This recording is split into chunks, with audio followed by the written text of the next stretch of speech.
మన టాలీవుడ్లో ప్రముఖ హీరోల్లో ఒకరైన నాగార్జున గారికి చెందిన కన్వెన్షన్ గురించి గత కొన్ని రోజులుగా న్యూస్ వైరల్ అవుతున్న విషయం అందరికీ తెలిసిందే. ఇటీవల హైడ్రా బృందం కన్వెన్షన్ను కూల్చివేసిన సంగతి కూడా అందరికీ తెలిసిందే. దీనిపై నాగార్జున గారి కుమారుడు నాగ చైతన్య మొదటిసారి స్పందించారు.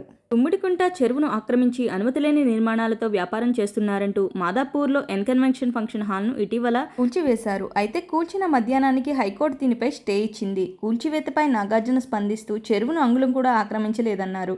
స్టే ఆర్డర్లు, కోర్టు కేసులకు విరుద్ధంగా కన్వెన్షన్ కూల్చివేతలు చేపట్టడం బాధాకరమన్నారు. కోర్టు నాకు వ్యతిరేకంగా తీర్పునిస్తే నేనే భవనాలు కూల్చివేసుకునేవాడేనని ఆయన తెలిపారు. ఇదే విషయంపై నాగ చైతన్య కూడా స్పందించారు. హైదరాబాద్ హిమాయత్ నగర్లో ఓ క్లోజ్ షోరూమ్ ప్రారంభోత్సవానికి వచ్చిన ఆయనను మీడియా ఈ విషయంపై ప్రశ్నించారు.